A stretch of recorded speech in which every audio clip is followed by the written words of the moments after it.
Praise Lord. യേശു കർത്താവിൻ്റെ നിസ്തുല്യ നാമത്തിന് മഹത്വം ഉണ്ടാകട്ടെ. ഇന്ന് 39 ദിവസം നാം ഒരുമിച്ച് വായിക്കുന്നത് ഉൽപ്പത്തി പുസ്തകം 39 അധ്യായം, സങ്കീർത്തനങ്ങൾ 39 അധ്യായവും വിശുദ്ധ മർക്കോസ് എഴുതിയ സുവിശേഷം 11 അധ്യായവുമാണ്. പ്രാർത്ഥനയോടെ നമുക്ക് ദൈവവചനത്തിലേക്ക് നമ്മുടെ ശ്രദ്ധയെ തിരിക്കാം. ഉൽപ്പത്തി പുസ്തകം 39 അധ്യായം. എന്നാൽ യോസേഫിനെ മിസ്രൈമിലേക്ക് കൊണ്ടുപോയി അവനെ അവിടെ കൊണ്ടുവന്ന ഇശ്മായേലിയുടെ കയ്യിൽ നിന്ന് ഫറവോന്റെ ഒരു ഉദ്യോഗസ്ഥനായി അകമ്പടി നായകനായ പൊത്തിഫേർ എന്നൊരു മിസ്രൈമ്യൻ അവനെ വിലയ്ക്ക് വാങ്ങി. യഹോവ യോസേഫിനോട് കൂടെ ഉണ്ടായിരുന്നത് കൊണ്ട് അവൻ കൃതാർത്ഥനായി മിസ്രൈമ്യനായ യജമാനന്റെ വീട്ടിൽ പാർത്തു. യഹോവ അവനോടുകൂടെ ഉണ്ടെന്നും അവൻ ചെയ്യുന്നതൊക്കെയും യഹോവ സാധിപ്പിക്കുന്നു എന്നും അവന്റെ യജമാനൻ കണ്ടു. അതുകൊണ്ട് യോസഫ് അവന് ഇഷ്ടനായി ശുശ്രൂഷ ചെയ്തു. അവൻ അവനെ ഗൃഹവിചാരകനാക്കി തനിക്കുള്ളതൊക്കെയും അവന്റെ കയ്യിൽ ഏൽപ്പിച്ചു. അവൻ തന്റെ വീട്ടിനും തനിക്കുള്ള സകലത്തിനും അവനെ വിചാരകനാക്കിയത് മുതൽ യഹോവ യോസഫിന്റെ നിമിത്തം മിസ്രൈമിന്റെ വീട്ടിനെ അനുഗ്രഹിച്ചു. വീട്ടിലും വയലിലും അവനുള്ള സകലത്തിന്മേലും യഹോവയുടെ അനുഗ്രഹമുണ്ടായി. അവൻ തനിക്കുള്ളതൊക്കെയും യോസഫിന്റെ കയ്യിൽ ഏൽപ്പിച്ചു. താൻ ഭക്ഷിക്കുന്ന ഭക്ഷണമൊഴികെ അവന്റെ കൈവശമുള്ള മറ്റു യാതൊന്നും അവൻ അറിഞ്ഞില്ല. യോസെഫ് കോമളനും മനോഹര രൂപിയും ആയിരുന്നതുകൊണ്ട് യജമാനന്റെ ഭാര്യ യോസഫിന്മേൽ കണ്ണു പതിച്ചു. എന്നോടുകൂടെ ശയിക്ക എന്ന് പറഞ്ഞു. അവൻ അതിന് സമ്മതിക്കാതെ യജമാനന്റെ ഭാര്യയോട്, ഇതാ വീട്ടിൽ എന്റെ കൈവശമുള്ള യാതൊന്നും എന്റെ യജമാനൻ അറിയുന്നില്ല. തനിക്കുള്ളതൊക്കെയും എന്റെ കയ്യിൽ ഏൽപ്പിച്ചിരിക്കുന്നു. ഈ വീട്ടിൽ എന്നേക്കാൾ വലിയവനില്ല. നീ അവന്റെ ഭാര്യയാകയാൽ നിന്നെ അല്ലാതെ മറ്റു യാതൊന്നും അവൻ എനിക്ക് വിരോധിച്ചിട്ടുമില്ല. അതുകൊണ്ട് ഞാൻ ഈ മഹാദോഷം പ്രവർത്തിച്ച് ദൈവത്തോട് പാപം ചെയ്യുന്നത് എങ്ങനെയെന്ന് പറഞ്ഞു. അവൾ ദിനംപ്രതിയും യോസഫിനോട് പറഞ്ഞിട്ടും അവളോട് കൂടെ ശയിപ്പാനോ അവളുടെ അരികെ ഇരിപ്പാനോ അവൻ അവളെ അനുസരിച്ചില്ല. ഒരു ദിവസം അവൻ തന്റെ പ്രവൃത്തി ചെയ്യുവാൻ വീട്ടിനകത്തു ചെന്നു. വീട്ടിലുള്ളവർ ആരും അവിടെ ഇല്ലായിരുന്നു. അവൾ അവന്റെ വസ്ത്രം പിടിച്ചു എന്നോടുകൂടെ ശയിക്ക എന്ന് പറഞ്ഞു. എന്നാൽ അവൻ തന്റെ വസ്ത്രം അവളുടെ കയ്യിൽ വിട്ടേച്ച് പുറത്തേക്ക് ഓടിക്കളഞ്ഞു. അവൻ വസ്ത്രം തന്റെ കയ്യിൽ വിട്ടേച്ച് പുറത്തേക്ക് ഓടിപ്പോയി എന്ന് കണ്ടപ്പോൾ അവൾ വീട്ടിലുള്ളവരെ വിളിച്ച് അവരോട്, കണ്ടോ, നമ്മെ ഹാസ്യമാക്കേണ്ടതിന് അവൻ ഒരു എബ്രായനെ കൊണ്ടുവന്നിരിക്കുന്നു. അവൻ എന്നോടുകൂടെ ശയിക്കേണ്ടതിന് എൻ്റെ അടുക്കൽ വന്നു. എന്നാൽ ഞാൻ ഉറക്കെ നിലവിളിച്ചു. ഞാൻ ഉറക്കെ നിലവിളിച്ചത് കേട്ടപ്പോൾ അവൻ തൻ്റെ വസ്ത്രം എൻ്റെ അടുക്കൽ വിട്ടേച്ച് ഓടിപ്പോയി കളഞ്ഞു എന്ന് പറഞ്ഞു. യജമാനൻ വീട്ടിൽ വരുവോളം അവൾ ആ വസ്ത്രം തൻ്റെ പക്കൽ വെച്ചുകൊണ്ടിരുന്നു. അവനോട് അവൾ ഔവണ്ണം തന്നെ സംസാരിച്ചു. നീ കൊണ്ടുവന്നിരിക്കുന്ന എബ്രായദാസൻ എന്നെ ഹാസ്യമാക്കുവാൻ എൻ്റെ അടുക്കൽ വന്നു. ഞാൻ ഉറക്കെ നിലവിളിച്ചപ്പോൾ അവൻ തൻ്റെ വസ്ത്രം എൻ്റെ അടുക്കൽ വിട്ടേച്ച് പുറത്തേക്ക് ഓടിപ്പോയി എന്ന് പറഞ്ഞു. നിന്റെ ദാസൻ ഇങ്ങനെ എന്നോട് ചെയ്തുവെന്ന് തൻ്റെ ഭാര്യ പറഞ്ഞ വാക്ക് യജമാനൻ കേട്ടപ്പോൾ അവന് കോപം ജ്വലിച്ചു. യോസഫിന്റെ യജമാനൻ അവനെ പിടിച്ച് രാജാവിന്റെ ബദ്ധന്മാർ കിടക്കുന്ന കാരാഗ്രഹത്തിൽ ആക്കി. അങ്ങനെ അവൻ കാരാഗ്രഹത്തിൽ കിടന്നു. എന്നാൽ യഹോവ യോസഫിനോട് കൂടെയിരുന്നു. കാരാഗ്രഹ പ്രമാണിക്ക് അവനോട് ദയ തോന്നത്തക്കവണ്ണം അവന് കൃപ നൽകി. കാരാഗ്രഹത്തിലെ സകല ബദ്ധന്മാരെയും കാരാഗ്രഹ പ്രമാണി യോസഫിന്റെ കയ്യിൽ ഏൽപ്പിച്ചു. അവരുടെ പ്രവൃത്തിക്കൊക്കെയും അവൻ വിചാരകനായിരുന്നു. യഹോവ അവനോട് കൂടെ ഇരുന്ന് അവൻ ചെയ്തതൊക്കെയും സഫലമാക്കുക കൊണ്ട് അവന്റെ കൈക്കീഴുള്ള യാതൊന്നും കാരാഗ്രഹ പ്രമാണി നോക്കിയില്ല. 39 സങ്കീർത്തനം. നാവുകൊണ്ട് പാപം ചെയ്യാതിരിപ്പാൻ ഞാൻ എൻ്റെ വഴികളെ സൂക്ഷിക്കുമെന്നും ദുഷ്ടൻ എൻ്റെ മുമ്പിൽ ഇരിക്കുമ്പോൾ എൻ്റെ വായ് കടിഞ്ഞാനിട്ട് കാക്കുമെന്നും ഞാൻ പറഞ്ഞു. ഞാൻ ഉരിയാടാതെ ഊമനായിരുന്നു, നന്മയെ ഗണ്യമാക്കാതെ മൗനമായിരുന്നു. എൻ്റെ സങ്കടം പൊങ്ങി വന്നു, എൻ്റെ ഉള്ളിൽ ഹൃദയത്തിന് ചൂടുപിടിച്ചു. എൻ്റെ ധ്യാനത്തിങ്കൽ തീ കത്തി. അപ്പോൾ ഞാൻ നാവെടുത്ത് സംസാരിച്ചു, യഹോവേ, എൻ്റെ അവസാനത്തെയും എൻ്റെ ആയുസ് എത്ര എന്നതിനെയും എന്നെ അറിയിക്കണമേ. ഞാൻ എത്ര ക്ഷണികനെന്ന് ഞാൻ അറിയുമാറാകട്ടെ. ഇതാ, നീ എൻ്റെ നാളുകളെ 4 വിരൽ നീളമാക്കിയിരിക്കുന്നു. എൻ്റെ ആയുസ് നിന്റെ മുമ്പാകെ ഏതുമില്ലാത്തതുപോലെ ഇരിക്കുന്നു. ഏതു മനുഷ്യനും ഉറച്ചു നിന്നാലും ഒരു ശ്വാസമത്രേ. മനുഷ്യരൊക്കെയും വെറും നിഴലായി നടക്കുന്നു നിശ്ചയം. അവർ വ്യർത്ഥമായി പരിശ്രമിക്കുന്നു നിശ്ചയം. അവൻ ധനം സമ്പാദിക്കുന്നു, ആർ അനുഭവിക്കുമെന്ന് അറിയുന്നില്ല. എന്നാൽ കർത്താവേ, ഞാൻ ഏതിനായി കാത്തിരിക്കുന്നു? എൻ്റെ പ്രത്യാശ നിങ്കൽ വച്ചിരിക്കുന്നു.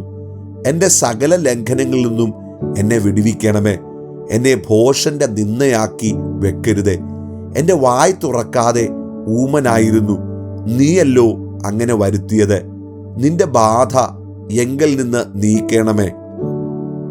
നിന്റെ കൈയുടെ അടിയാൽ ഞാൻ ക്ഷയിച്ചിരിക്കുന്നു.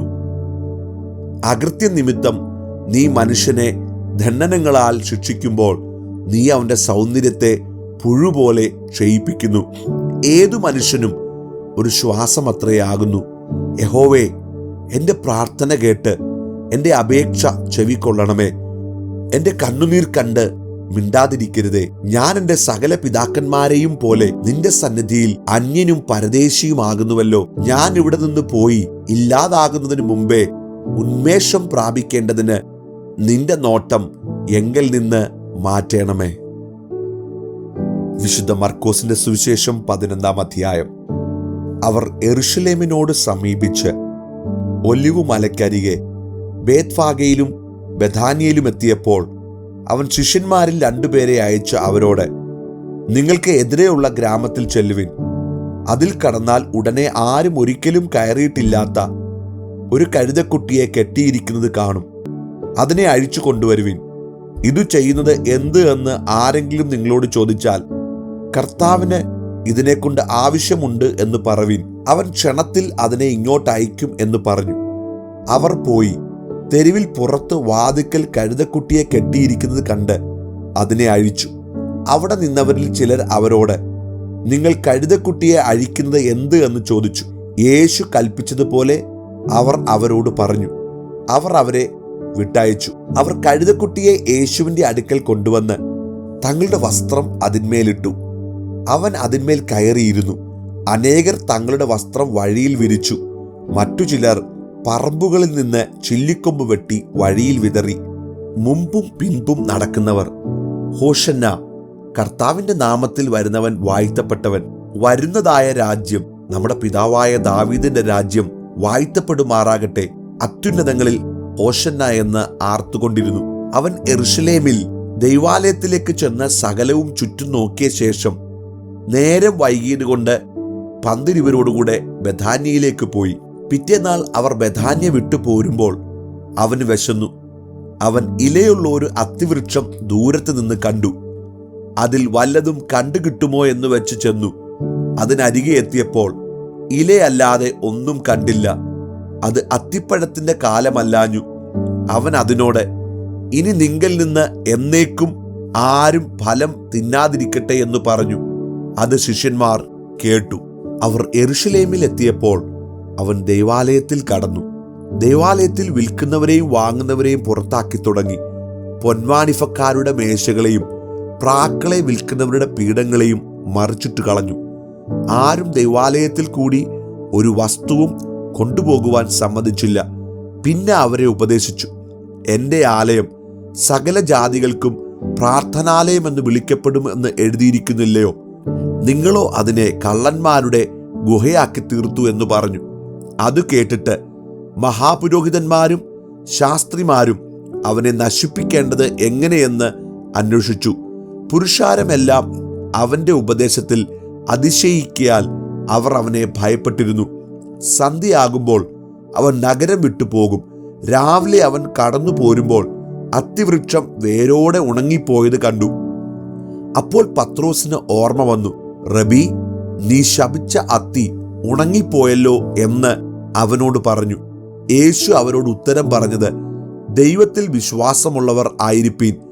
ആരെങ്കിലും തൻ്റെ ഹൃദയത്തിൽ സംശയിക്കാതെ താൻ പറയുന്നത് സംഭവിക്കുമെന്ന് വിശ്വസിച്ചും കൊണ്ട് ഈ മലയോട്, നീ നീങ്ങി കടലിൽ ചാടിപ്പോക എന്ന് പറഞ്ഞാൽ അവൻ പറഞ്ഞതുപോലെ സംഭവിക്കുമെന്ന് ഞാൻ സത്യമായിട്ട് നിങ്ങളോട് പറയുന്നു. അതുകൊണ്ട് നിങ്ങൾ പ്രാർത്ഥിക്കുമ്പോൾ യാചിക്കുന്നതൊക്കെയും ലഭിച്ചു എന്ന് വിശ്വസിപ്പീൻ. എന്നാൽ അത് നിങ്ങൾക്കുണ്ടാകുമെന്ന് ഞാൻ നിങ്ങളോട് പറയുന്നു. നിങ്ങൾ പ്രാർത്ഥിപ്പാൻ നിൽക്കുമ്പോൾ സ്വർഗസ്ഥനായ നിങ്ങളുടെ പിതാവ് നിങ്ങളുടെ പിഴകളെയും ക്ഷമിക്കേണ്ടതിന് നിങ്ങൾക്ക് ആരോടെങ്കിലും വല്ലതുമുണ്ടെങ്കിൽ അവനോട് ക്ഷമിപ്പീൻ. നിങ്ങൾ ക്ഷമിക്കാഞ്ഞാലോ സ്വർഗസ്ഥനായ നിങ്ങളുടെ പിതാവ് നിങ്ങളുടെ പിഴകളെയും ക്ഷമിക്കയില്ല. അവർ പിന്നെയും യെരൂശലേമിൽ ചെന്നു. അവൻ ദേവാലയത്തിൽ ചുറ്റി നടക്കുമ്പോൾ മഹാപുരോഹിതന്മാരും ശാസ്ത്രിമാരും മൂപ്പന്മാരും അവന്റെ അടുക്കൽ വന്നു. നീ എന്ത് അധികാരം കൊണ്ട് ഇത് ചെയ്യുന്നു എന്നും ഇത് ചെയ്യുവാനുള്ള അധികാരം നിനക്ക് തന്നത് ആരെന്നും അവനോട് ചോദിച്ചു. യേശു അവരോട്, ഞാൻ നിങ്ങളോട് ഒരു വാക്ക് ചോദിക്കും, അതിന് ഉത്തരം പറവിൻ. എന്നാൽ ഇന്ന അധികാരം കൊണ്ട് ഇത് ചെയ്യുന്നു എന്നും ഞാനും നിങ്ങളോട് പറയും. യോഹന്നാന്റെ സ്നാനം സ്വർഗത്തിൽ നിന്നോ മനുഷ്യരിൽ നിന്നോ ഉണ്ടായത്? എന്നോട് ഉത്തരം പറവീൻ എന്ന് പറഞ്ഞു. അവർ തമ്മിൽ ആലോചിച്ചു. സ്വർഗത്തിൽ നിന്ന് എന്ന് പറഞ്ഞാൽ പിന്നെ നിങ്ങൾ അവനെ വിശ്വസിക്കാഞ്ഞത് എന്ത് എന്ന് അവൻ പറയും. മനുഷ്യരിൽ നിന്ന് എന്ന് പറഞ്ഞാലോ എല്ലാവരും യോഹന്നാനെ സാക്ഷാൽ പ്രവാചകനെന്ന് എണ്ണുക കൊണ്ട് അവർ ജനത്തെ ഭയപ്പെട്ടു. അങ്ങനെ അവർ യേശുവിനോട്, ഞങ്ങൾക്ക് അറിഞ്ഞുകൂടാ എന്ന് ഉത്തരം പറഞ്ഞു. എന്നാൽ ഞാനും ഇത് ഇന്ന അധികാരം കൊണ്ട് ചെയ്യുന്നു എന്ന് നിങ്ങളോട് പറയുന്നില്ല എന്ന് യേശു അവരോട് പറഞ്ഞു.